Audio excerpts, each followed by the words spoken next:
Very good morning, everyone at Tushita and online, and welcome for this session with Deepesh Thakkar. I just thought I would briefly introduce Deepesh La. Very happy to be welcoming him at Tushita this morning, and for the next, every Saturday we'll have a session with Deepesh La. Actually, many of you might not know, but Deepesh actually was a volunteer here at Tushita from about 2012 until 2016. He was managing everything at the center with Kabirji back then.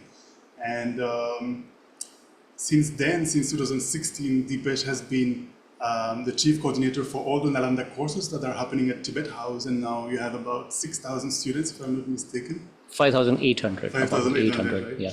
So it's all thanks to Deepesh, actually, all of us who are studying with Geshe Damdul, all these Nalanda courses, because back in the days, Deepesh requested Geshe to please teach the Madhyamika Avatara, right? Abhisamaya Alankara. Yeah. And Geshe said, okay, but please, organize it so that many people come. And now, So almost 6,000 people are benefiting thanks to Deepesh's kindness, and I'm very happy to be welcoming him here at Tushita.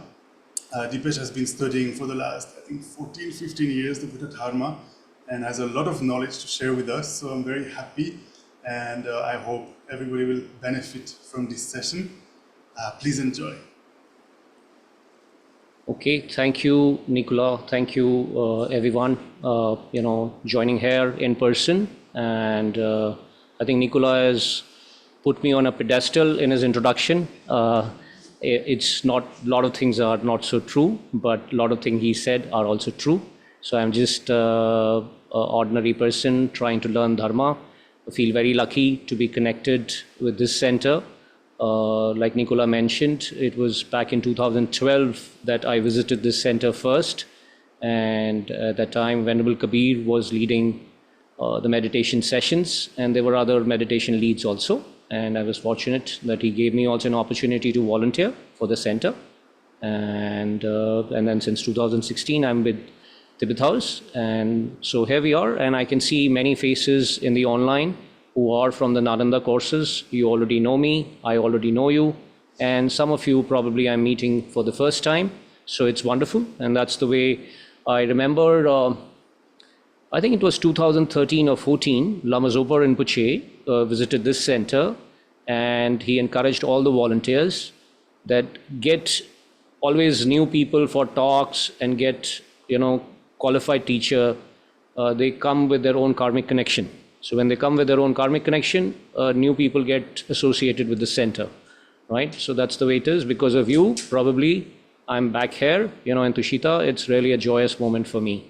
So what we're going to do is, today's topic, as you may be aware, it's genuine happiness. And then we'll explore, in the next 3 sessions, what it means by genuine happiness. And then there is, for people who are already aware, you, of course, if you're associated with Nalanda courses, you would have heard. But if you are completely new, then, the 4 seals of Buddha's teaching. So we're going to explore, these 2 themes, what Buddha taught and what genuine happiness is, right? Essentially, I think I would like to start with, if we ask ourselves, just a genuine, sincere question. Maybe if you've not thought about it, that's a different thing, but I will request you to think that, what are you looking for, right? Whatever we do, whether we are working, whether we're taking care of family, whether, some of you maybe, the videos are off, I don't know. Some of you may be like, here a couple of people look young to me, at least much younger to me. Then maybe you are studying, then why are you studying? Or why are you pursuing a certain educational goal? So why? That would be the question, that what are we looking for, right? A simple question. Sometimes in the modern society, and specifically from the modern education, one thing that I find, and that was with me also before I started getting into teachings, maybe it's like layers of it and it's still with me, but at least the gross ones I can identify, that we mistake the means with the end, right? And for that, I would invite like maybe some comments that what are you looking for, you know? So perhaps we can start with offline first, and then online I like to ask for the question, what are we looking offline? You know, here there are a couple of people. So anybody would like to share, what are we looking for in life? You know, maybe like Sagar, you said that you are into, you know, video editing. That's what you mentioned. Filmmaking. So why filmmaking? If people may not be able to hear Sagar, there's a gentleman here offline, and I'm asking him before the talk. I just happened to meet him and I asked, what do you do? He mentioned filmmaking. So I'm asking Sagar, so I'll relay whatever his answers are so online people can hear what the offline people are talking, right? Yes, Sagar, what do you think? About filming, why? Why? Like what? Why? Like, was it a choice, or why do you think you got into filmmaking? Need not be like a profound answer, just what your heart says, that what made you go into filmmaking. I'm not sure. I feel like it's something that I want to do and something that I have to do. Okay, so Sagar says that it's something that he wants to do and he has to do, you know, that's what he's saying. And so if we drill down, why do you think you have to do and you want to do? Let's go to one more layer. Or maybe just, go ahead. I think when I'm making a film or I'm writing a film, I get some clarity about that thing. Like it's a hope. Okay. If I want to learn something myself, then I think the better way for me, the best way for me to do that is to make a film on it. Okay. I remember I made a film in 2019 and it has stayed with me even now, and of course I wanted to be with me lifelong. So I think if I want to learn something, if I want to instill something in me, then I need to make a film on it. Okay. So I'll summarize the answer, and Sagar, if I miss some point, just correct me. Sagar gave an answer that if he wants to learn something, wants to have more clarity on anything, he makes a film on it. And he's giving an example in 2019. He made a film, and he's like pointing to his heart. It still stays with me, right? So if you look at the body language, it's like goes deeper with him, right? So that's one answer. So I'll invite other answers, and then we basically, let's make it interactive, right? And if it's comfortable for other people, you can switch on your videos and just come online, you know, speak up, you know, let's make it interactive rather than just me having a monologue and what I think, you know, what genuine happiness is and what Buddha taught, and then you will not be able to relate to it, right? So it should be something that you can relate with in your life. Then only these things are much more meaningful and beneficial. So anyone online? What are you looking for? Leonla? You want to, yeah, Leonla, go ahead. You'll have to unmute. Yeah. You hear me? Yes, I can hear you. Okay, I was looking for the peace of mind because there was some experiences that showed that I can be very peaceful, but I'm not in control of that. So I started to ask question if I am able to be in control of my own, let's say, mind, my own feelings, and so on. Okay, wonderful, Leonla, wonderful. Right, so Leonla, instead of genuine happiness, he's looking, you know, he's using a label called peace, that he experienced some peace, and then he also figured out that he was not in so much control, and he would like to have that control and keep that peace of mind. Okay, all right. Anybody else would like to share their point of view? No? Okay. All right, that's perfectly fine if you don't want to share. So let's build on these two answers, like what Sagarla said and what Leonla said, right? So if I ask Sagarla again that what if you do not have clarity on something? Or the other way around, what if you have clarity that you're looking for? Why clarity?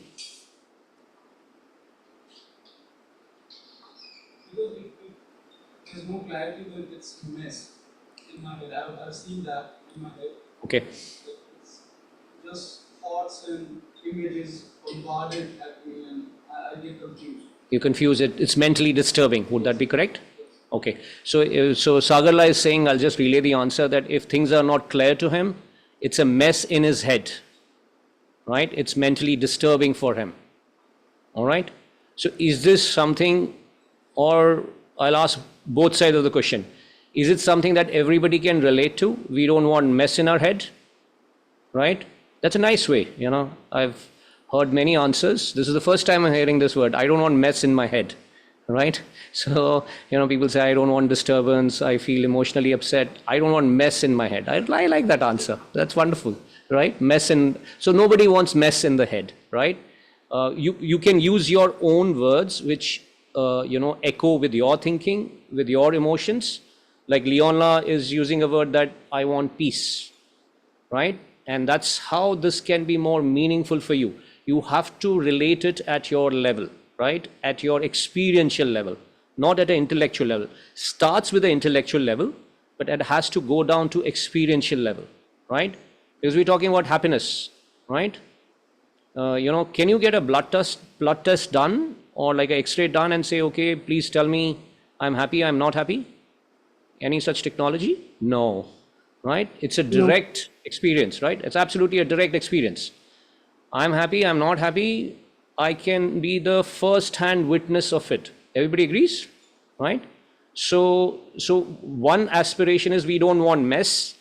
That's on the negative side that we don't want. One, Leonla picked up, I want peace. That's on the positive side, right? And it's not necessary that both will meet, right? So if I put it very simply, nobody wants any level of suffering, and everybody is looking for happiness, right? And the labels can be very different, right? Somebody can say, I don't want mess, I want mental ease, I want mental peace, you know? These labels will vary from person to person, but it boils down to the same point, that we do not want any level of misery, suffering, and then we can explore what is suffering, what is happiness. But, you know, if we don't explore, everybody agrees, right? So this is at least in this life, this is a lifelong project I've taken personally, that whenever I get an opportunity, I ask people. So far, I've not found anybody who says I want suffering and I don't want happiness, so far, right? So this is one thing that I've learned from my teachers, and specifically Nicola mentioned about Venerable Geshe Dorji Dandullah.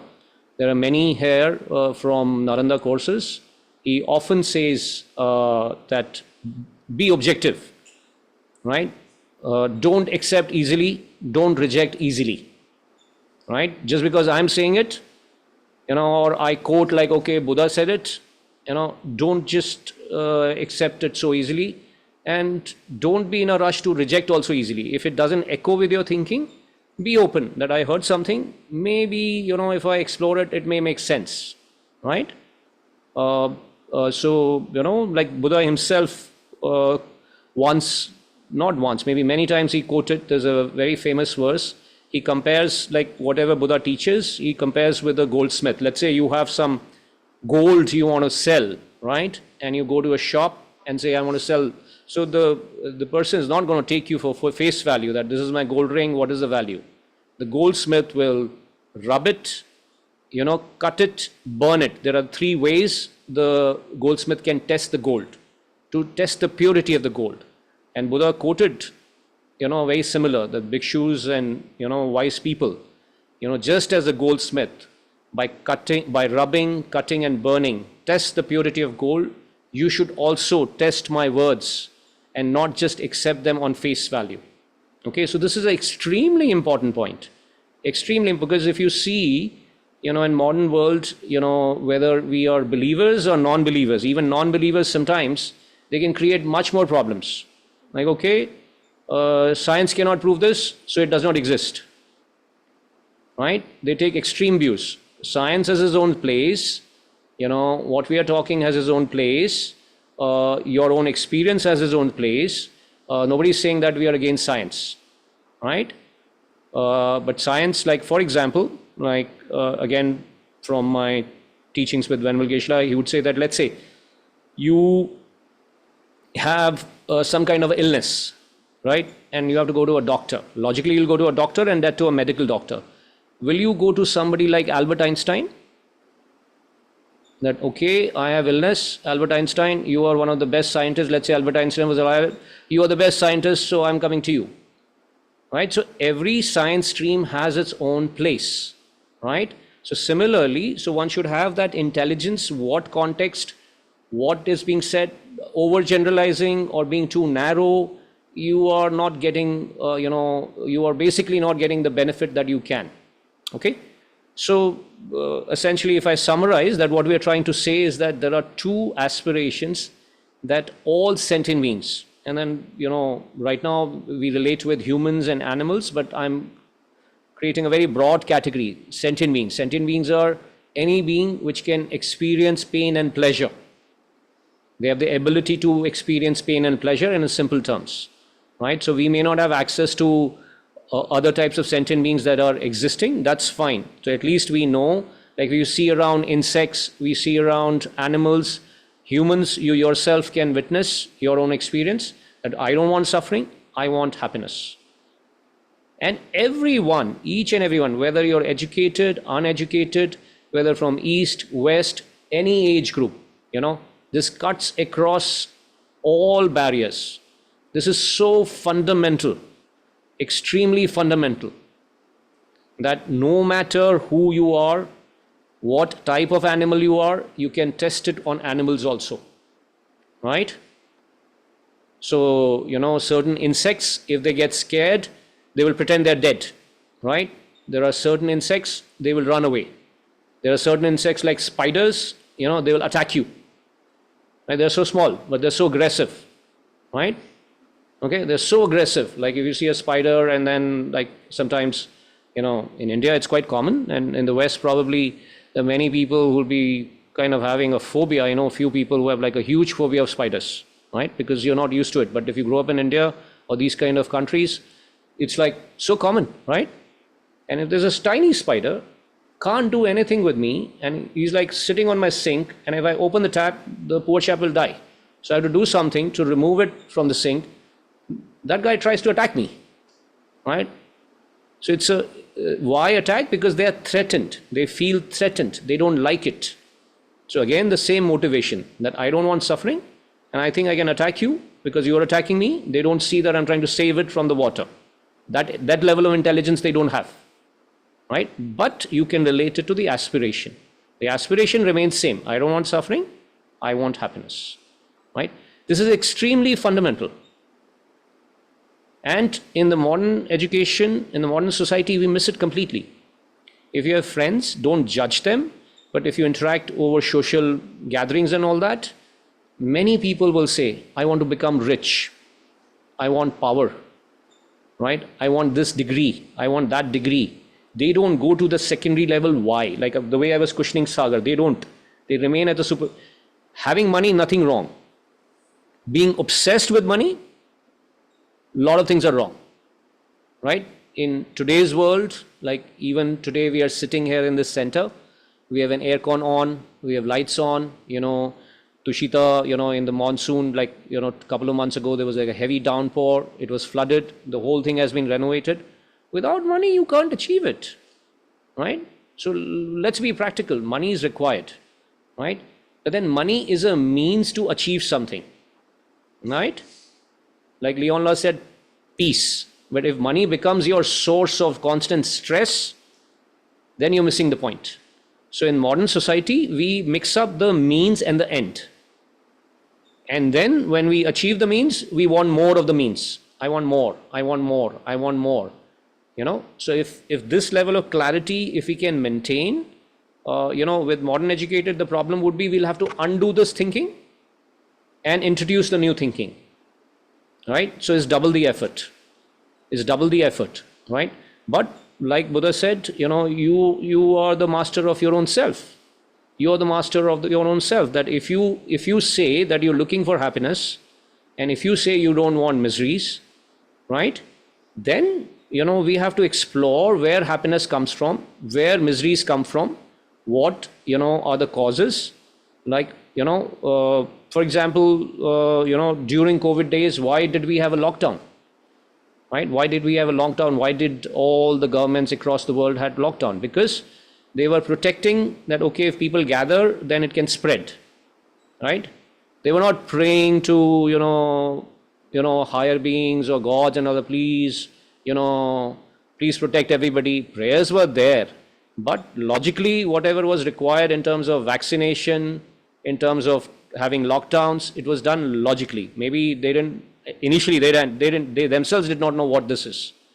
But the point I'm making is that it had its own respective causes. So you have to work on the causes to get the results, right? If you want mango fruit, then the mango seed has to be planted properly. There should be sunlight, water, fertilizer, all those things should be there.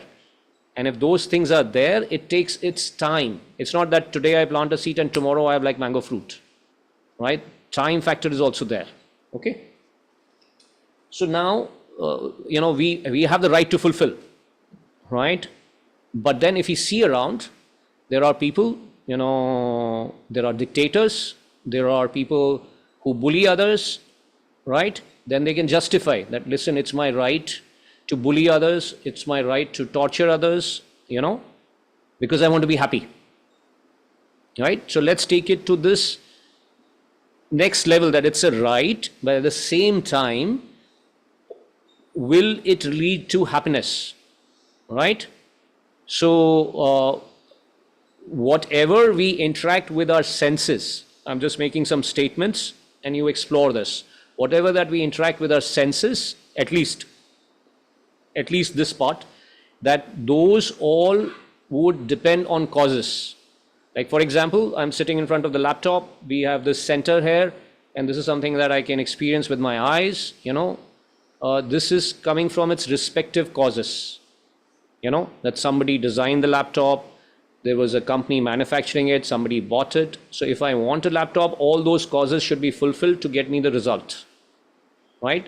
So this is the external part. The internal part, which is my own mental states, like experiencing peace or experiencing, like Sagarla said, clarity, those are also resultant states based on the causes that I have created in past.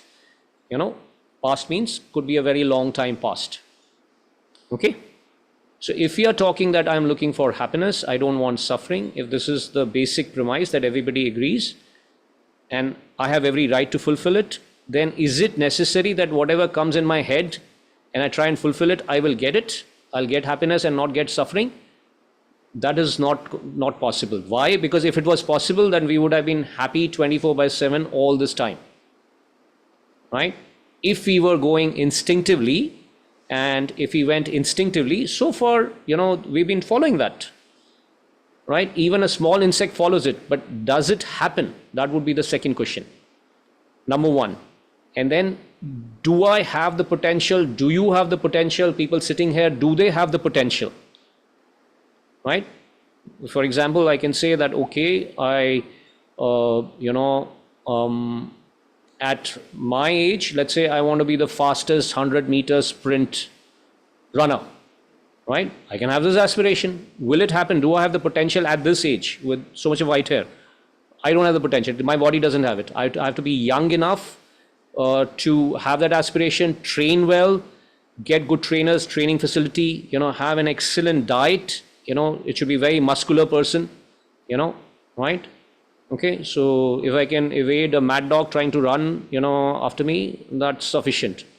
Then I have to be practical, right? So it should not be like, okay, I want to. So aspiration is one. Then do I have the potential? That's the other part. If I don't have the potential, am I shooting in the dark? Is it going to work, right? So now, do we have the potential? Then maybe before the potential also, is it possible? Again, let's explore. Is it possible that we can have, like Leonla said, 100% peace or 100% happiness, 24/7, 365 days, lifelong? What do you think? Anyone? Is it possible that we have complete peace? You want to switch it on? Okay. Can you hear me? Back? Okay. All right. Okay. So is it possible that we have 24 by 7? It is possible. Possible? Yeah, it was possible for Buddha, so it is possible for us also. Okay. What's your name? Abhilasha. Abhilasha. Here, Abhilasha is there. I'm just going to relay the answer for online people. So Abhilasha ji is saying that yes, it's possible. If it was possible for Buddha, it's possible for us. Right? So somebody can say that, Buddha was a special being. I'm not special. I'm very ordinary. We can also be like him when we are in his following, we become the same way he is. So if I give the same reason that you and me can become the 100-meter sprint, we can like cross 9.5. If we want to, we can do anything. I see. So she says if we want to. So at least I am very confident. I'm 51. So if I, try now, it won't be possible. Not in this life. Thought mein hua ki main nahi kar paunga, so you won't be able to. Well, I mean, there is a physical. About 60 years ago, doing everything what you are saying about. I understand. So that's yeah, I understand. But there's a over pervasion. Like over pervasion means that you have to know what you can do, what you cannot. Body also has a limit, right? So if I want to do it, then I should have a certain type of body, certain type of training. And body beyond a certain time, when it ages, a degeneration kicks in, right? So mentally you can say it's possible, but if you actually physically check, it won't be. Anyway, so anybody from online, so here one answer is that it was possible for Buddha, then it's possible for me. It should be, just speak your mind. You don't have to kind of give me an answer which should be technically correct or non-debatable. Just speak your mind. Do you think it's possible? Anyone? I think it's definitely possible, but it's quite hard to achieve, so to say, because like the definition of genuine happiness, at least for me, would be to not derive happiness from the five senses. You're kind of looking within, but the way the society is kind of designed, we are deriving everything from the five senses. To go against it as an individual, that's a task. So Deepesh, let's not go too philosophical. Let's keep it simple. That I want to be happy. I want to be whether five senses, without five senses. So just keep it simple right now. We'll explore, go into technicalities later. Keep it simple. So you are saying it's possible, but it's difficult, but it's possible. Yeah. Okay. Yeah. So could you hear the answer online? You could hear that, right? Okay. All right. So if you can't, just let me know. I'll relay it. Okay. Yes. What's your name? Pierre. Sorry? Pierre. You have an interesting example with the 51 world champion in sprint. Sorry? Becoming the 51 champion of sprint. I think it's quite challenging and on the impossible realm. Yes. But the point is, you could maybe become the champion of supermarathon. Because the champion of supermarathon Exactly. is 3 years old. Yes. That means Yes. if you can achieve your happiness if you adapt the objective to the reality of the context around. Absolutely. So if I aim for to be like a gold medalist in 100-meter, that's not possible, frankly. 100,000 meter? Possible. Or if I say that, okay, I just want to be fit and I want to achieve like under 12 seconds, under 11 seconds, 100-meter, that's possible. That's possible. Let's be realistic, right? So that's what we are talking, that aspiration is one thing. We're talking many issues here. Aspiration, potential, and then reality check. Being practical about it, right? If it's not practical, and then we head out, then we ourselves will be disappointed. And then we are going against our basic premise that I'm looking for happiness. I don't want suffering, right? Just hold on your questions. I'll give time. Just hold on. Okay, so we are exploring theme. Yeah, we are exploring a theme. So, Deepesh said yes. But then how do we know, right? Now, if there are a lot of, Leonla, you are also raising your hand? Leonla? Go ahead, please. Yeah, thank you. I wanted to say that I'm not sure because, for example, I can see venerable lamas and monks, and they look very peaceful, but I can see their minds. I have no evidence that this state is possible. Even like you tell me about how good Buddha was, I have no evidence logically. But if I try to apply the idea of practice towards the things that bring me suffering, the unpleasant, negative emotions, I see that it works with time. So there's for me it's more like question if this works for a little bit. For example, at some points I can stop my overthinking or stress or anxiety with my own mind. How far it can go, how Exactly. far I can. Exactly. Yes, this Yeah. is how I approach that. Yes, Leona, perfect. So this is whoever is answering questions, let's hear other people also. That does it echo with our thinking, right? Does it echo with our thinking? Somebody can question that. Okay, you are saying it. This is what Leona said, that I don't have access, that when I look at lamas and these people, they appear peaceful, but I don't have access to their mind. So I have no idea. I'm not pointing fingers, but I'm being honest here, and you yourself can experience that you are sitting, you are in a party, sitting very peacefully, at least for the others. Inside, right? It's a mess. Like Sagarla said, it's a mess. Have you experienced that? That, physically you can maintain, you're in a party, in a gathering, you can maintain like, okay, I'm okay. But inside, it's a storm sometimes, a huge storm. So just because Buddha looks peaceful, how do I know? That's what Leon is saying, right? And then he's not saying that Buddha is not peaceful. He's not accused. He's being open. He's exploring both sides. Perfect. This is what Buddha taught. This is what Buddha taught. Be objective. Explore till you are convinced, right? And then the other theme that I'm picking up, that okay, let's say if I'm experiencing a moment of feeling upset, and then we'll explore that later. But just as an example, let's say, somebody who has given you tremendous amount of love and care, right? And they're having a bad day. Somebody who's given love and care throughout your life, but they're having a bad day and they are a little irritable, right? And this upsets you, right? Oh, why is this person talking to me like this? That could be your father, could be your mother, could be your elder brother, elder sister, could be anybody. That there must be one or two people or many in your life who have been very loving towards you, right? I'm asking this question online. Is there somebody who says that I've never had such a person in life where I never received love and care? Is there such a person? Here, no.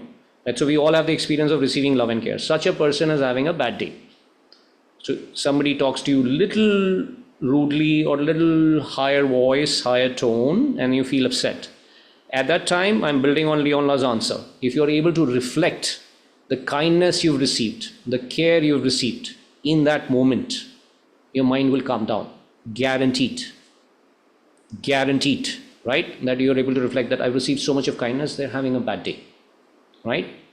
But can you maintain that 24/7, 365 days, or 360, technically 360.25, right? There's a leap year also, right? So can you maintain that, right? If you go to, and again, here the answer is no, we can't maintain it, right?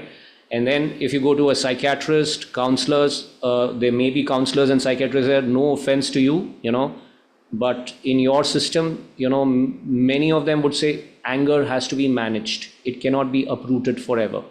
If you are an angry personality, it has to be managed. Like you're a diabetic, it has to be managed. It cannot be cured. At least modern science says so, right? So here we are talking very revolutionary thinking. Anger does not have to be managed. It can be uprooted forever. All negative emotions can be uprooted forever. 24/7, you can experience that. We have to explore how, at least from a potential perspective. Do I have it? Leonla said, if I look inside, I have to look inside. Dhrubesh, right? I'm pronouncing your name correctly. Dhrubesh also mentioned that, anything with the five senses, and we can explore that.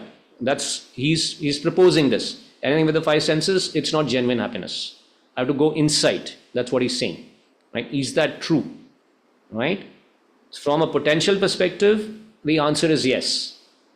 Why? Something that we have to explore. Like Leona said, I don't have access or reasons. So let's start with the theory that we have the potential. Buddha said so. Here, Abhilasha ji mentioned, Buddha achieved it.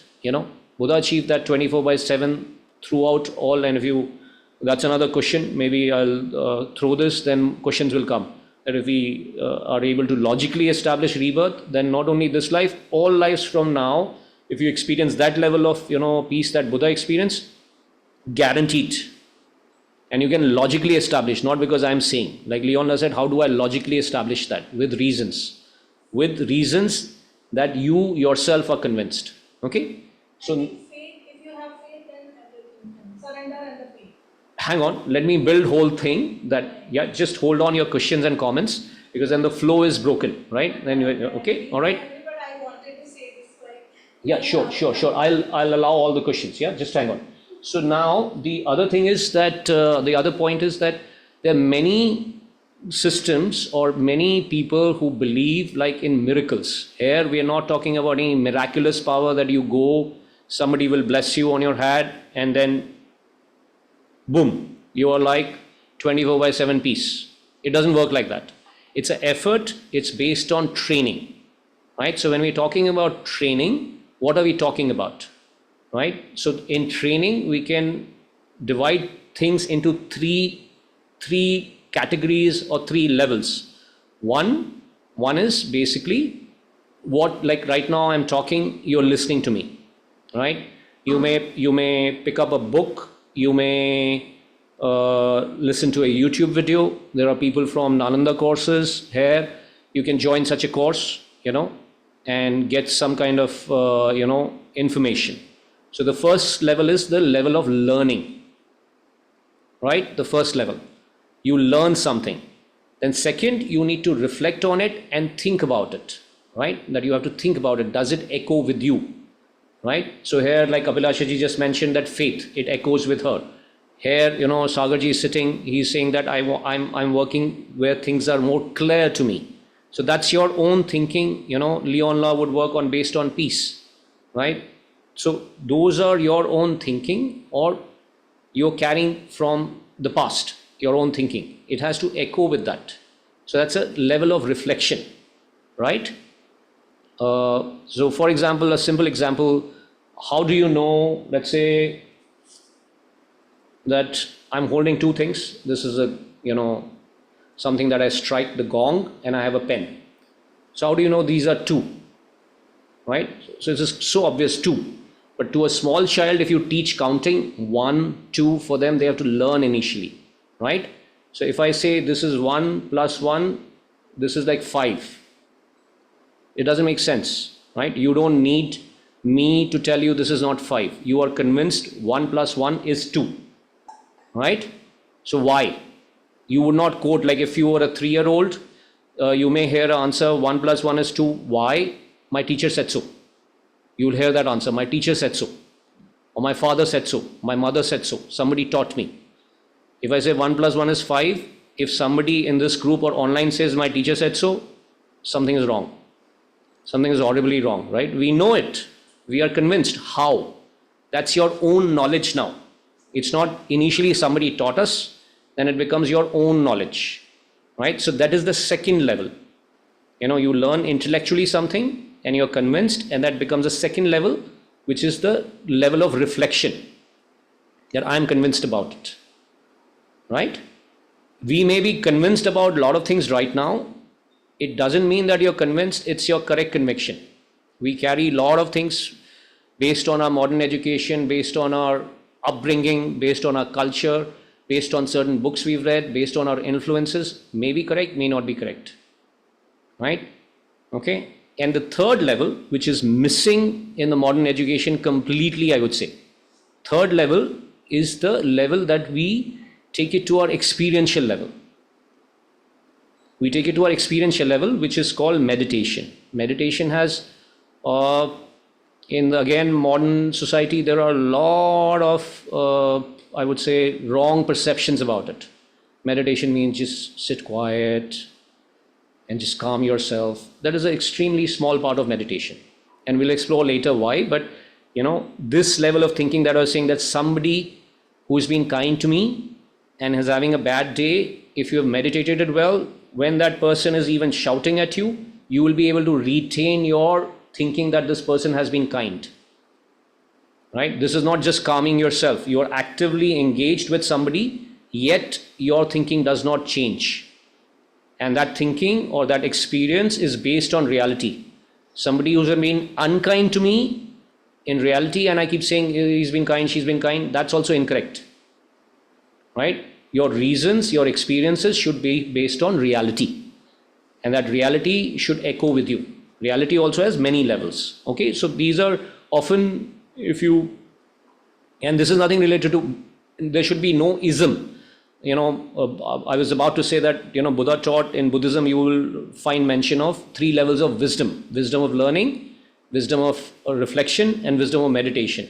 But if you honestly ask yourself, this is a very logical thing. This is an extremely logical thing, that for anything I have to learn, if I have to learn physics also, I have to first hear it, get conviction, and then you don't need to meditate. You basically, if you're doing a course in physics, or you basically doing something, you give an exam, get a degree, or let's say if you're a doctor, you get a certificate from a medical body and you become a doctor, right?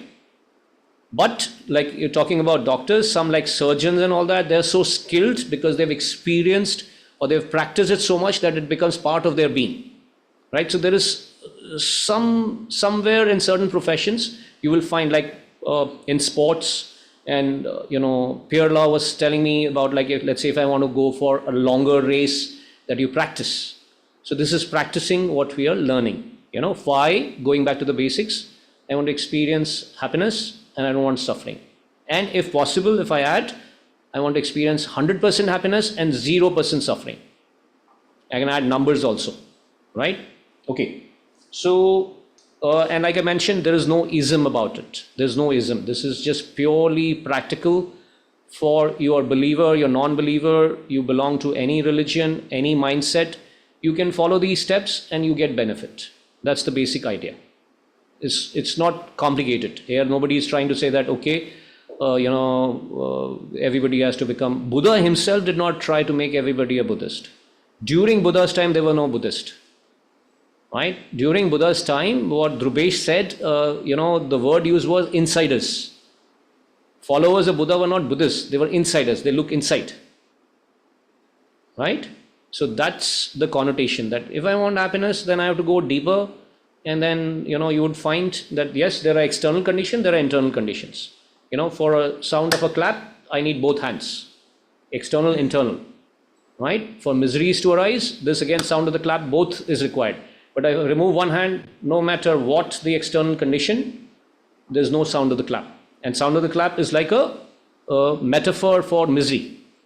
So, for example, the example I gave, somebody shouting at me, and I'm very clear this person has been very kind to me. I can maintain that level of recollection in my experience. This person has been extremely kind.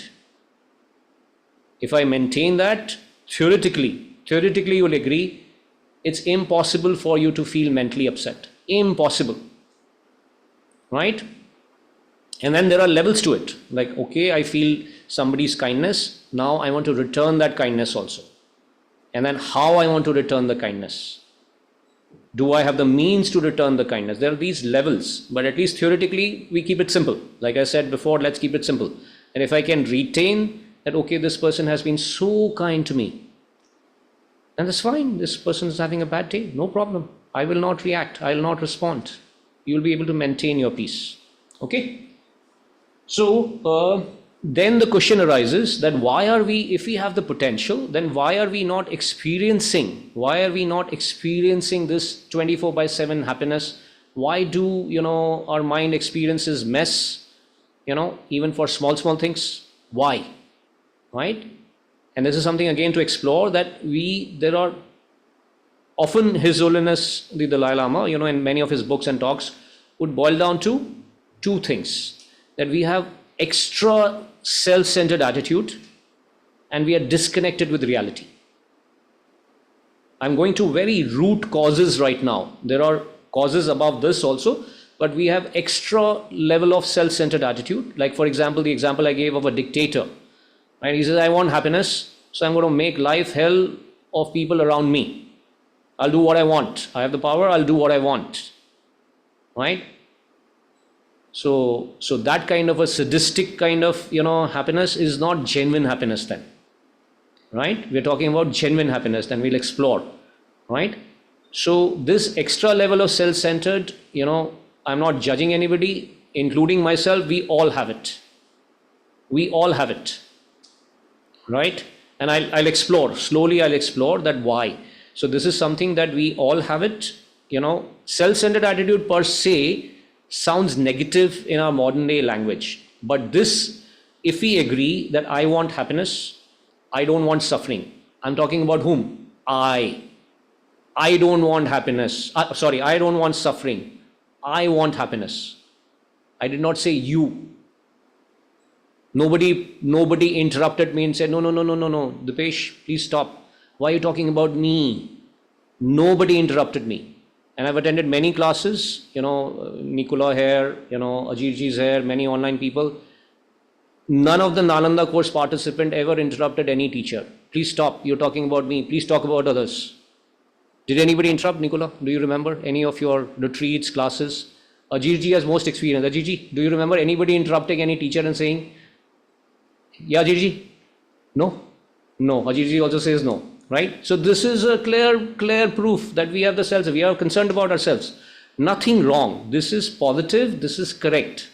This is nothing wrong. There's nothing, the word itself in English has a negative connotation. Self-centeredness, that's a negative connotation. I have to speak in English, I have no choice, I have to speak in English, so I have to borrow some word from English. So it has a negative, but the word His Holiness uses is extra. Extra with the self-centered, that's the problem. I am important, I want happiness, I don't want suffering, fine. I am the only person important, I am the only person who doesn't want suffering, that's the problem. Right? Okay? So then we'll explore how in the 3 sessions, today is the first session. I'm just going to do a time check. Yeah, I have a few more minutes. So we'll explore like maybe another 2.5 sessions that how these two cause all the problems. And if you're not convinced, fine. At least my job will be to give you information that how they cause problems. Then it's up to you to reflect about it and think about it, okay?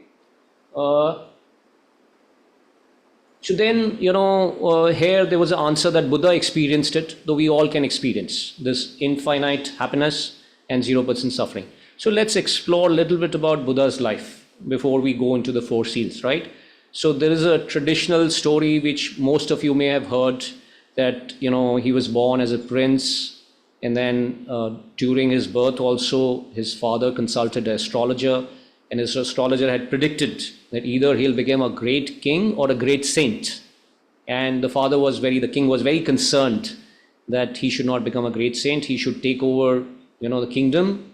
And so the father protected him a lot, with all the luxuries all the time, that he should not be exposed to any kind of suffering. He should not even visually see the suffering.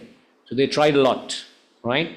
So this is a historical story. There are levels of different story, but this being just an introductory talk, we'll keep it at a historical story, So there are people who have studied more, they know the other side of the story. So if you're friends with them, you can ask them later, offline if you know them, that, in the class, there was a mention, Deepesh mentioned about other story, then be open to it. But historical story is this, right? And then Buddha sees, one day he sneaks out of the palace, with his charioteer, and the charioteer is introducing, he sees an instance of aging, an instance of sickness, an instance of death. And somebody mentioned, right? I think Leona mentioned that he sees Lama and all these people, and he sees tremendous peace on their face. So he saw some monastic, with tremendous peace. So he was inspired. He says that, one day I will age, one day I will die. So I need to find a solution, and not a temporary solution. I need to find a final, ultimate solution, which is a lasting solution, right? And then he goes on a journey, and then he finds 2 teachers. He had this, again, if you hear his story and read his story, one of the aspects is that his level of mental clarity, what Sagar mentioned, was extremely high and extremely stable, that I'm looking for this, and was a solution given to me, does not fit with what I'm looking for. Very high level of clarity he had, right? So there were 2 teachers, they They teach this Prince Siddharth, a certain level of a very sophisticated single-pointed concentration, very sophisticated one. He achieves that in like a couple of weeks, and the teachers are very impressed. The teacher says that, why don't you become a teacher in part of my clan? He says, but I came to look for solution to end suffering and all its causes, not only for me, for all beings. You've just taught me how to calm my mind. It doesn't solve the problem of aging. It doesn't solve the problem of sickness. It doesn't solve the problem of death. Just as an example. There are other types of suffering also, but just as an example. He was so clear, amazing amount of mental clarity. And the teachers were great amount of humility about the teachers. The first teacher says that I taught you what I have. I can't teach you further. Your questions are quite profound. You go to another teacher. He goes to another teacher. The teacher teaches another level of sophisticated samadhi or single-pointed concentration, which is higher than the previous one. He achieves the same. And then still those questions remain. Then he goes on his own. And then there is 6 years of austerity practice. You guys cannot see. I can see on the back, there's a statue of Buddha. He's quite emaciated completely. You can see his ribs. So he meditates, close to 6 years. And then he almost faints. And there was a lady by the name Sujata. She gives him like milk rice, sweet milk rice. In Hindi, it's called kheer. People who speak Hindi would know. And then Buddha realizes the middle way, that I have to meditate also, and I need to take care of my body also. If I just keep meditating and ignoring the body, I'll faint and I'll not be able to achieve it. And then after 6 years, at the age of 35, he left the palace when he was 29. He achieves what is called the full enlightenment or full awakening. Buddha is a Sanskrit word. Buddh means, awakened, fully awakened. So there is no ism associated with the word. A person who is fully awakened. Fully awakened to what? To the reality as it is. Any level of reality. Like for example, you are all seeing me, I'm seeing people here online. You're all made of atoms, right? You're all made of atoms. I can't see your atoms. But for a Buddha, any level of reality, whether gross, subtle, Buddha can experience it directly, right? Right now, we are seeing in the visible light spectrum. If we had X-ray vision, I would see you different, you will see me different. You will see my skeleton. That would be quite scary, right? A skeleton talking, right? Very scary, right? But anyway, so if you had X-ray vision, you'll be seeing a skeleton.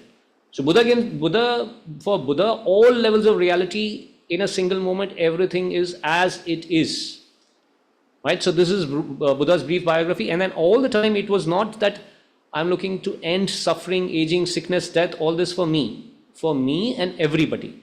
That was his motivation, right? That was something unique about Buddha, that he was concerned about all beings. Okay, so this is the brief. Why I'm saying it is that now we're going to explore Buddha's teaching. And then somebody can raise the question that Buddha taught this like 2600 years ago. What Buddha taught, is it really relevant? There was no Zoom, there was no WebEx, at that time. How is this relevant? There was no, IT jobs, there were no modern day jobs, there was no film editing or filmmaking. Then how is it relevant to me? Somebody can ask this. So it's important to know his background, why he became Buddha, for what reason, and why he taught. Okay? So now we would explore the main topic, which is 4 seals, right? So seal, why this label seal? Somebody can ask this. Why is this label seal? Like in those days, in kingdoms, right, that if a king would, pass an order, it would be like sealed with a kind of that this is the king's seal. Now I'm imposing new taxes. Everybody has to pay a new order, right? So somebody like in today's like democratic system, you have parliamentary system. There are people in the parliament, they debate and they pass a law, and then it becomes a law. Right? Law means now everybody has to follow it, right? And every society has different ways. Like, in Switzerland, I'm not sure if anybody's from Switzerland. You're from Switzerland. I recently read an article on Switzerland that even for small things, the democratic system, you have to vote. Like even for like local expenses, there was one particular area in Switzerland, I'm forgetting in that article, that there was a local school, it required expenses. So they passed a law and everybody voted. For next 5 years, we are willing to pay higher taxes just for the school. And this law was passed for 5 years. So that's a fantastic system, right? Switzerland being a small country, it works. If you try in India, no law will get passed, right? So they will propose it, and for next 10 years, it's voting happening, everything will be in a limbo. So one has to be practical, right? So, but I'm saying it's just not, so you can relate it to our day-to-day experiences, current societies, current systems, So Buddha himself was from a royal family, right? So these are referred as 4 seals. These are seals not because Buddha said it. Across time, across realities, these 4 seals are true. Across times, whether it was 2600 years ago, whether it's like 2 lakh years in future, wherever we are or whatever world systems are there, these 4 seals apply. You have to explore it, but that's the connotation. They are not something that, will kind of ever know, now it doesn't apply. It used to apply at that time, not like that. So the connotation of 4 seals, that's the meaning. Okay, all right. So before I list the 4 seals, where we will end today, I'll just list the 4 seals, and in the next session, we'll explore each one of them. Now I want to go to this theme because the topic chosen is like genuine happiness. Okay, and we got some answer in that direction, and I stopped Deepesh. Let's keep it simple. Now it would be the time that I've set the background that what do you mean by genuine happiness? Or whatever happiness that we are talking about, are there issues with that? If we are using a word genuine happiness, and you woke up today, I don't know if you're a coffee person, tea person, juice person, whatever you had in the morning, you liked it, right? It's not that somebody did this and like forced it to you, right? You had it on your own. So you like it. You're used to it. You may not have experienced any deep level of like ecstatic happiness, but you want it, right? So that is also happiness. And then what Buddha is experiencing, what Buddha, what we are exploring, something very deeper, is also happiness, right? So what are the qualities? Let's say if you're not able to define that, what are the qualities of happiness that you would be satisfied with, right? Is there some kind of a quality of happiness that you would want? Anyone? Anything. Like Deepesh mentioned that anything related to senses, he thinks will not bring happiness. Many people, Deepesh will disagree with you. Many people, that doesn't mean that you are right or wrong, but I'm just saying it. Many people will say, hey, what's wrong, right? So one answer is that anything, for the senses, that's not genuine. I'm not saying that's a correct answer. I'm just saying that let's invite more, right? So this would be the right time, Abhilasha ji. If you want to speak, now I'm inviting, you can speak. So my flow is, go ahead. What do you think? What would be the quality of happiness? What I can experience is when I get up in the morning, I feel that I'm a lot of blessed. Always the same feeling every morning. You get what? I'm so much blessed. Blessed. I'm grateful to everything, whatever I had. Gratefulness. God, okay. God and to people who are there for me. Okay. And everything also. Okay. Includes saying people, everything, my happiness, everything. Okay. All right. That's the way I think that I'm happy. Okay. All right. Okay. Anyone? Here? Yes, Pirla. I like happiness, I don't get bored. Okay. So the answer, Pirla is saying, and I should have repeated Abhilasha's answer, sorry for the online. She said that when she gets up, she feels very blessed, she feels very grateful to the people, and that's how she's defining happiness. Pirla here from Switzerland, he's saying that he wants happiness he doesn't get bored with, right? So that's another point that we get bored with, right? We get, and now I've seen this. Now I want something different, a novelty. We want something different, right? Okay. Anyone else would like to explore? What are the qualities? Let's say, okay, maybe, yes, Joycela. Go ahead, Joycela.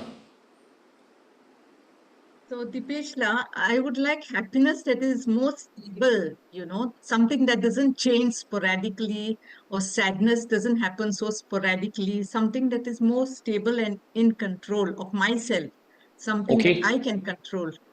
Thank you, thank you. I was about to give an example, Joyceler, to prove this point that everybody would have agreed that fleeting happiness or momentary happiness, is it really worth it? 5 seconds of happiness and 23 hours, 59 minutes, and 55 seconds of sadness. Suffering. Yeah. Then is it really worth it, those 5 seconds? Right? Right? And I was about to add that this happens the whole day. Even if my maid has not come, I just find out what happened, what was the source, and I just find. Okay, okay. Go to the God prayer and the things will be clear. Okay, okay. That's what happened the whole day. I think that is happiness. Okay. Happiness. All right. So here again, Abhilasha ji is saying that she is able to maintain gratefulness throughout the day. Okay. So Joycela has brought one point. It should be a lasting one, not a fleeting one, stable and lasting one. Right. So then a secondary question would be, can anybody give me an example from your day-to-day life that is lasting happiness for you? Whatever you've experienced happiness throughout your life. It's not possible that you have not experienced happiness. Is there something that you can say that has been, first of all, does everybody agree versus, let's say, the two options given, something fleeting happiness, unstable, like Joycela is saying, or stable and lasting happiness? Which one we will choose? Stable and lasting. Okay, stable and lasting, everybody agrees online. Here offline, everybody is saying stable and lasting. Okay. Yes, so stable and lasting. So if that is the case, then what is the closest of stable and lasting we've experienced in our life? If not stable and lasting, no example, what is the closest we've experienced? Anyone? Back there? Would you like to answer? Anything? No? No? Have you? Anyone? Yes, Leon, go ahead. You're raising your hand. Have you experienced stable and lasting? No. I thought you raised your hand. Okay. All right. No? Okay. So this is a big issue. I don't know, we've explored this, right? We've never explored it, right? I'll share one experience, how I got into, these teachings. I was in corporate world, software, business consulting, and every day I would wake up. For many years this happened, that why am I going to work? There was a sense of hollowness always. And of course, life was so busy. This fleeting question used to come often when I'm eating my breakfast in the morning and I'm getting ready to go to work. Often I would say, often, for many, many years, this happened. Why am I working? And of course, I've been quite a practical person right from childhood. That's what my parents also say. So there was this aspect that, okay, if you don't work, you're not going to get money. Who's going to pay your bills, right? You have a life, you have people dependent on you, you need money.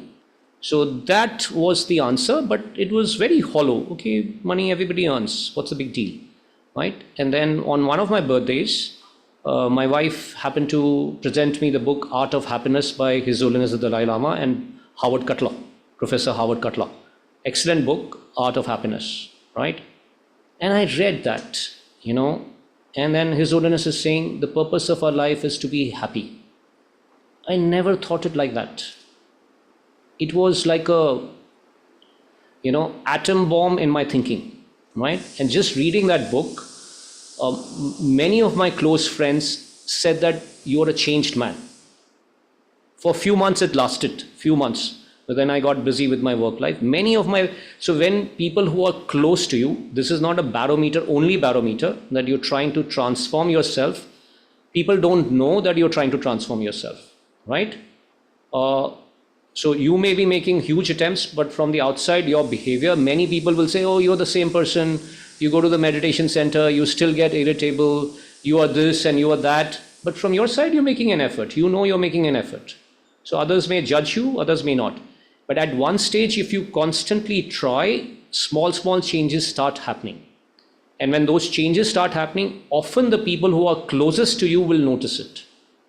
But if people are against certain religions or certain traditions, even though changes are happening, they will not acknowledge. That's also reality. There are very biased people who are could be your close friends, or that is also a possibility. So now if I reflect back, just reading that book once had such a strong impact on my thinking, right? I could let go of small things about happiness. What is this? This is a small thing. But I could do it only for why? What Joyce is saying, that it's not stable. You read it once, it has an impact on you, but it's not stable. That change of thinking happens like, it's more like a intense, spontaneous thing, but not, stability is not there. Stability will only be achieved if you are repeatedly, trying to transform yourself. Okay. So that is something that why I am bringing this, that there is, if you are looking for this happiness, one of the quality of happiness should be that you yourself should be able to say, yes, this is happiness. Second, it should be stable, right? And third, automatically, I would also add many qualities besides that. Third, it should be, it should not be like a dictator's happiness, that you're causing trouble to others. That is not happiness. And it's not genuine. Whether stable or not, it's not genuine, right? And we'll explore why. So this is something I want you to explore, that what does genuine happiness means before we meet again, okay? Okay. And then on the other side, which is suffering, right? Because happiness is, they are not synonymous, right? So I can wake up in the morning, like going to work few years ago, maybe 14, 15 years ago. And then if somebody asks me that, do you have any suffering? I'll say no, at least not the obvious gross one. But are you really happy? I would say no. Right? So this is something you have to explore. There could be states, mental states, where you will say, I don't have gross level suffering, but I'm not happy. It doesn't mean that your suffering goes away, then you get like 100% happiness automatically. That's the point I'm saying, right? And if you feel no, it's not like that, you need to explore that. Okay? So that's the other side of the part, that you have genuine happiness. So we will have to, when we explore the four seals, we will have to explore the levels of suffering, right? One is the happiness, and we'll have to explore the levels of suffering, and then of course, like I said earlier, don't accept easily, don't reject easily. Do you define that as suffering the way, we will explore it together? Okay, that would be in the future sessions, but something I'm throwing right now. Okay, so what are the four seals? I'll just list the four seals, and we will repeat it again in the next session. But I'm right now just going to list and just give a brief about them, what they are, and then we'll explore each seal in more detail in the next session. Okay. So the four seals are, all composite things are impermanent. And now, whatever I'm saying, there are certain words which have a technical meaning. Okay.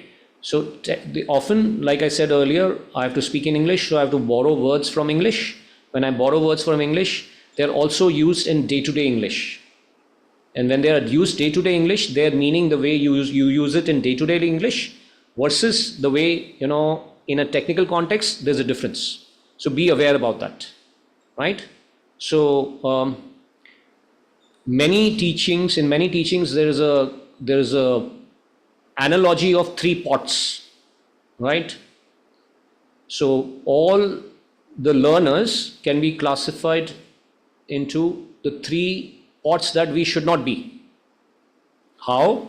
One is an upside down pot. If it's an upside down pot, nothing can go in. This is one analogy, and a lot of traditional text. So if you are upside down pot, then probably you would not be here. I don't know if somebody is here to check on me, but if you are here, then at least you are not an upside down pot, right? And at least okay, I have to listen. So whether you follow or not follow, your choice, but at least you are here to listen. Then there is one which is a pot filled with filth.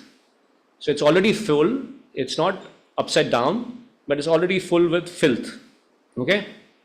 So we should not be like that. Filth means here, like, okay, now what is this? Buddha taught 2600 years ago. What does he know about modern society? All religions are after money. They must be after money. assuming a lot of negative things ahead of time, right? Of course, it's true. There are many religious organizations in the world, many religious leaders after power, after money. So those thoughts are not incorrect. Those thoughts are not incorrect. But does it apply to everyone? So if you fill yourself or anybody fills with this kind of thought, you're not going to get benefit. And the third one, it's a leaky pot. There are holes, below whatever is poured in, things go in, but then things go out also, right? So I think I belong to the leaky pot category. You hear things and then you forget things, right? And most, I think, modern day education, I think, would be like that. So we should know our faults. We should know, yes, I heard this before, but I forgot. No problem, right? But at least why I'm saying is that let's not be a upside down pot. Let's not be a pot filled with filth. Leaky pot, I think, because of the modern education and too much conceptual mind, it'll happen. Fine, but at least be open. When I say that these are technical words, don't interpret them in your own way. Relate it to your experience in your own way, but don't just jump to that straight away. That would be one thing I'm requesting all of you. So when I say all composite things are impermanent, there are technical words in it. And we'll explore in the next session what composite means, what impermanent means. This is the first seal, right? The second seal is all contaminated things are in nature of suffering, right? And then we have to explore in the second seal, what does it mean by suffering? All contaminated things are in nature of suffering, right? Everything, third seal is everything is in nature of emptiness and selflessness, right? And these are again technical words. Emptiness and selflessness, extremely technical words, okay? And then third, transcending sorrow is peace. And here we are talking about transcendental peace, not like ordinary peace. Transcending sorrow is peace. So these are the four seals. I repeat, all composite things are impermanent. All contaminated things are of suffering nature. Everything is of nature of emptiness and selflessness. Transcending sorrow is peace. Okay, these are the four seals. We'll explore it slowly. We'll explore it in the next two sessions. The four seals. Okay, all right. So now I think we have maybe about 15 minutes. So I'd like to invite questions now. Okay, if anybody has questions, online you can raise your hand. Offline here, I'll relay the offline question, and online can hear me anyways. So that's perfectly fine. So yeah, any questions so far?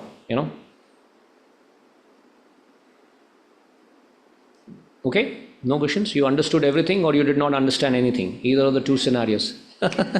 So, okay. So yeah, just if there are no questions, that's fine. So if anybody has questions, I would be welcome to answer, and need not be what I taught, anything related to your life, how to relate things, in terms of what we are learning. If you're not convinced about anything, because questions are a great way to get conviction if things are not clear. I have a small question, but again, it's not related to what you thought. Yes, Deepesh, go ahead. You briefly mentioned there's a logical way to understanding rebirth, and I don't want to waste anyone's time, but if you could brief or give me any textual context where I can read about it, I'm just curious. So yeah, good. Leon Loy is saying this, right? So I knew that moment. Oh yeah, Manjari Lai also says that. So when I, if you remember, I said now, moment I say rebirth, questions will come, right? So yes, of course, we can explore that. It's a very big topic, So, okay. You can redirect me to a book as well if you think it's No, don't worry. There are many levels of answers, so I'm thinking which will be more beneficial for the whole audience, right? So I don't want to just spontaneously say what I know. I want to kind of think through that what makes more sense for everyone. So, so I think there are people writing in chat. I'll not be able to check chat. Better, you can switch on your camera, raise your hand and ask your question. Okay? All right? So that would be best rather than me looking at, there's nobody here. Are you able to see the chat? Okay. All right. So Nicola is able to see the chat. So that's fine. Okay. All right. Then that's fine. Then it's up to Nicola. So see, there are things, Deepesh, which we can divide all reality into three categories. Okay? Three categories. One, are you seeing the screen in front of you? Right now, if I ask everybody, are you seeing the screen? Yeah. If I say you're not seeing a screen, you're seeing a banana in front of you, would you believe? I'm seeing it. No. No. It's not a banana. No. All right. No. So there is something which is direct in front of you. If even Buddha comes and says that, no, Venerable Buddha, this is a screen. I'm seeing a screen. It's evident to you. It's directly evident to you. Right? And then there is a level of reality which is classified as slightly hidden. For example, if I say that, do you all agree that we are all, like I gave the example, we are all made of atoms. Has anybody had the ability here? I don't know if anybody's from the scientific community, right? Or let me go, not even atoms. Let me go at the level of subatomic, that we have electrons, protons, neutrons. Let's say subatomic level. Okay? Have you seen it yourself? How do you know that it's protons, neutrons, and electrons? How do you know? Right? So there is a scientific community which publishes results, and then if you talk to scientists, and that too don't talk to like anyone and who claims to be a scientist, proper scientists, a subatomic particle they never see. They don't see. They have like spectrometers, mass meters, they detect certain data, and then they say, okay, if this is the mass, this is the charge, and this is the spin, then it is this subatomic particle. They don't see it directly like you're seeing the screen. They get data and then they infer based on that data. Right? So electron is a certain mass, a certain charge, and a certain spin. That's about it. That's about it. Right? And if there is anybody from scientific background who says, no, Deepesh, there's something more, you can speak up. But I'm fairly confident. I'm not from the scientific background, but whatever I've read about subatomic particles, that's how they detect it. So again, this is not direct. This is you're inferring it, right? And yet it's a reality. I'm not making it up. Scientists are not making up. This is a reality, right? And there's a third level of category, which is not direct, which you cannot use reasons, yet it's a reality, right? For example, is there anybody, I don't know, I mean, if you know about reality, then often text says there are people who can be born like miraculously, like from a mantra and all that. So is there anybody who's born from a mantra here? No, right? Everybody was born from a mother's womb, right? So if you're born from a mother's womb, you were born. You were born on a certain day, certain time, right? So do you remember anybody, is there anybody who says that I don't remember my date of birth? Anyone? Everybody knows their date of birth, right? So can anybody volunteer and say that how are you convinced that that's your date of birth? How are you convinced? Yes, Nicola? Because my parents told me and my father went to the town hall to put the time and all, Okay. So Nicola says that, his parents told him, and then there was a registration process with the local government where his birth was, that's a normal process in almost all cities, that there's a local administration, you have to get your birth and death, everything is like there's a local body which maintains that, right? So, but your parents can be mistaken. Is it possible that your parents always were right all the time throughout their life? So Nicola says no, it's not, his parents were not right all the time. So how do you know that they were not mistaken about your time, day? Maybe also because the doctor said it out loud, no? So doctor said it. What if the doctor was drunk? There were nurses around him. Nurses were scared of the doctor, let's say. Oh, I'll lose my job if I say the doctor is drunk. Possible, right? I'm not saying it's correct, possible. I'm asking possibilities. So Nicola is saying that doctor was there. I said doctor could be drunk. He says nurses were there. I said but nurses could have been afraid of the doctor. They might lose their job, right? Possible. So how do you know? How are you convinced? You were born on a certain day, certain time. Yes, Pierla, how are you convinced that you know that your date of birth is correct?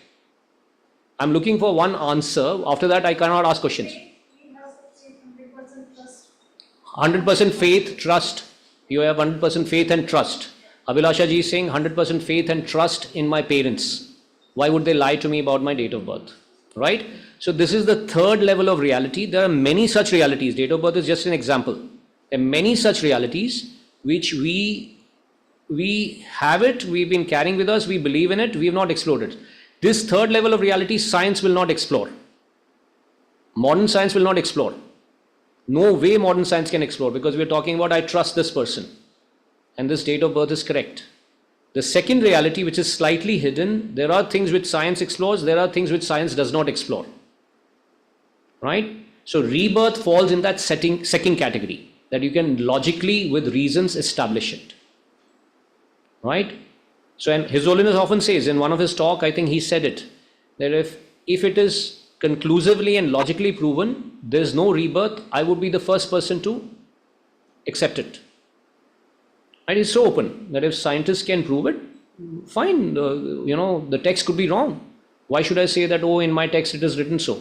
If it has, we're talking about reality, we're not talking about how people have written about the reality. In text there is a certain mention, that's how it is written about the reality. We're not talking about reality then, how it is written. Then that information you can use to get conviction in reality. Right? So rebirth, the way, one simple way, to get that level of Deepesh conviction, a lot of study has to be done. Number one, I would say.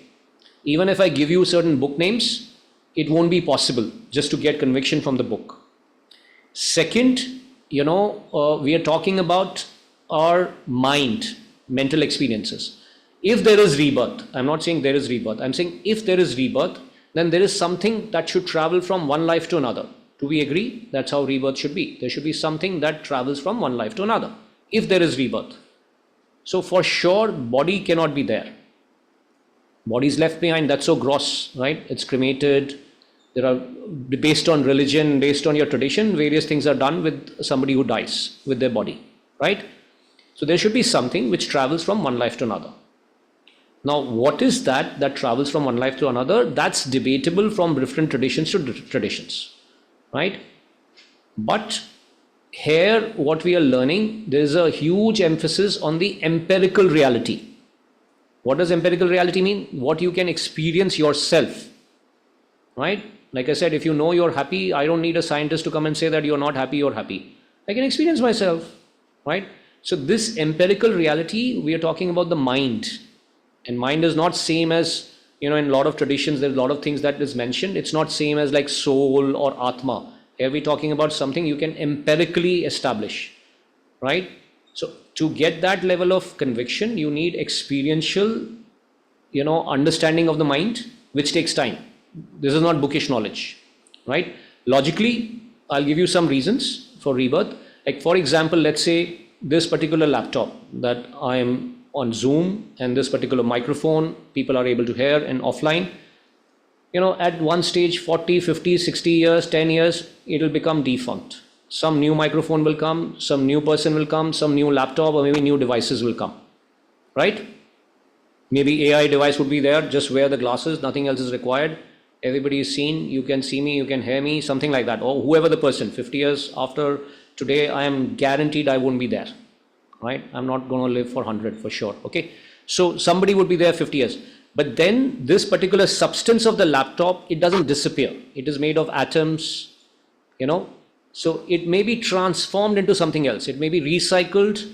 Let's say there are recycling companies, there are precious metals in this particular laptop on the motherboard, nickel, copper, silver, there are a lot of precious metals. They can extract it and it can go into something else. Right? So there's a substantial continuity. It doesn't continue as a laptop, but the substance of it continues.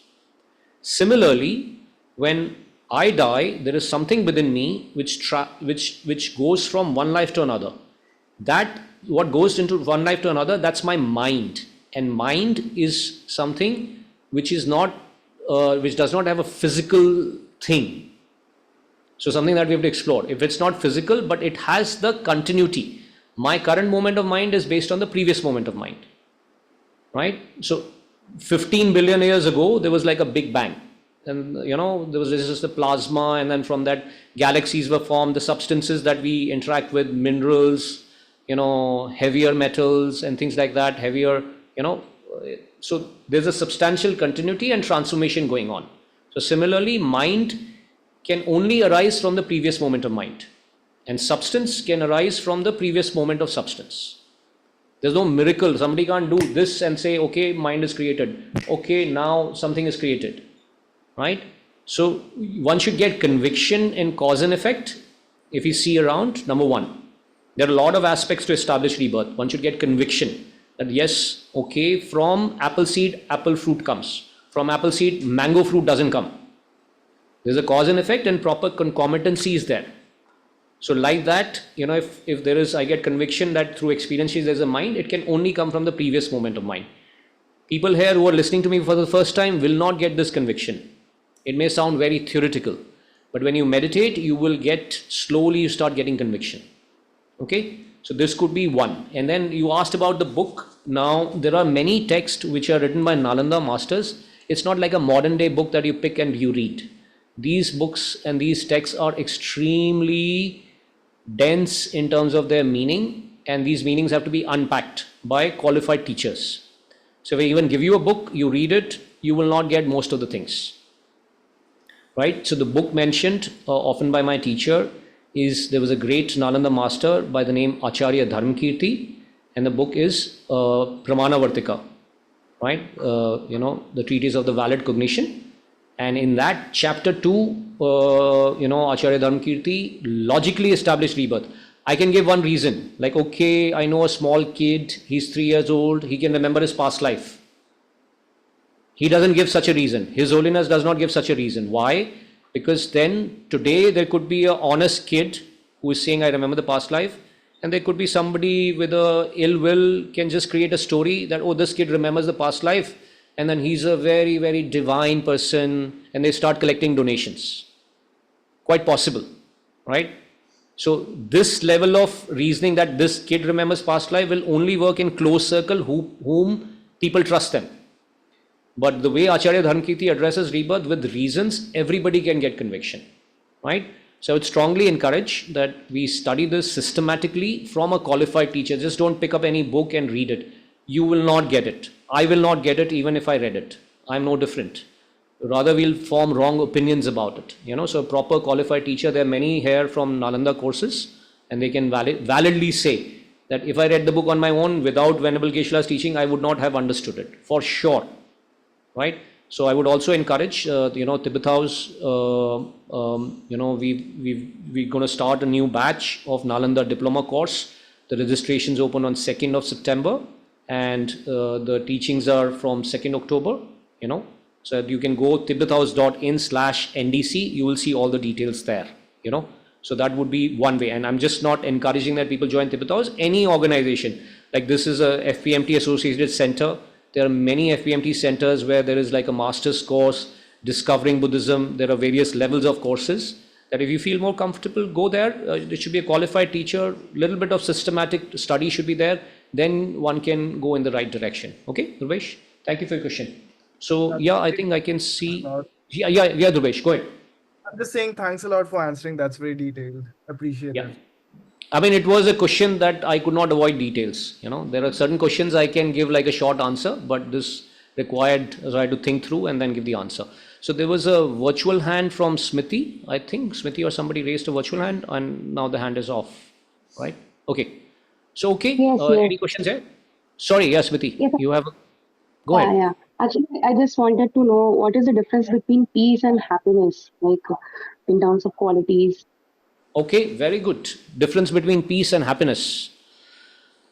I think these are just labels, Smriti, that, you can, the same thing can be expressed in different ways, many different ways, right? So it's matter of like, your own comfort, you yourself in terms of, like for example, for Dhruvesh, what he answered earlier, that anything which is related to sense consciousnesses, is not genuine happiness. But then let's say if I'm extremely hungry, I've not eaten, I've not taken anything for a few days, and if I get my first meal after this long hunger, I'll be happy. Nothing wrong in it, right? But then somebody can say, yeah, you'll be happy, but you'll not be peaceful. Somebody can say this, just as an example, right? Or somebody can say, yeah, after eating, I'll find peace. The hunger is bothering me, right? So I think these are words, labels you can associate. There are no set definitions which are universal for these words, right? Something may be peaceful for you, but it can be extremely disturbing for somebody. Let's say somebody went through an extremely traumatic experience during a sunset, right? Right? So somebody, very, very traumatic experience, somebody is on the beach and it's sunset, and let's say somebody's loved one just got drowned and there was like a shark around and they could see their own loved one being dragged by a shark in the sea, right?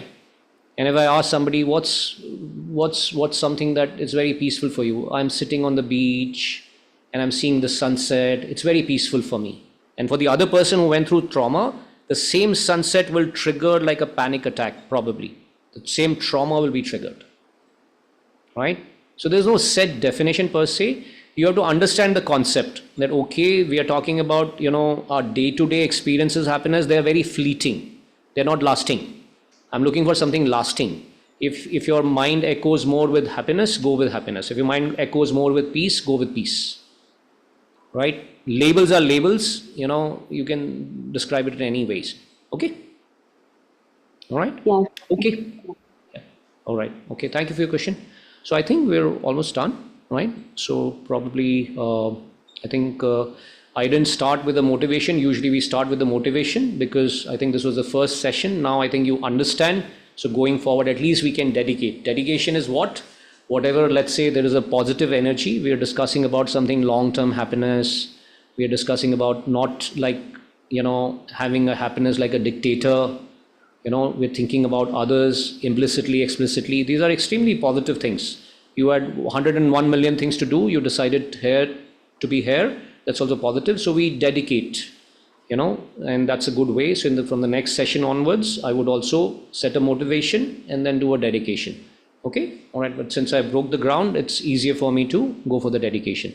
So anybody wants to join. So we dedicate that whatever in last 1.5 hours, whatever positive energy that we gathered, may it be directed towards my own benefit of my all loved ones, benefit of all these lovely, centers like Tushita who are working tirelessly, all the people associated with Tushita, and then teachers that are associated with Tushita and all such centers. And I always include my own teachers, always for their long life, for their wishes to be fulfilled spontaneously, and we should include all this is happening because, of vision of His Holiness the Dalai Lama. So we should also include long life of His Holiness, and all his wishes to be fulfilled spontaneously. And if you have any, in your loved ones, friends who's going through a tough time, please include them, send them positive energy, then we should do that. Okay. So just for a few seconds, silently, let's dedicate.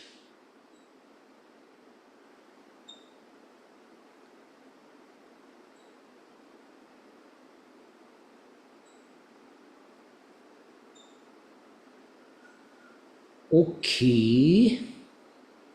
All right. Thank you, everybody. Thank you for joining in. And thank you here also for coming in person. Okay. See you next Saturday. Okay. Thank you. Bye-bye.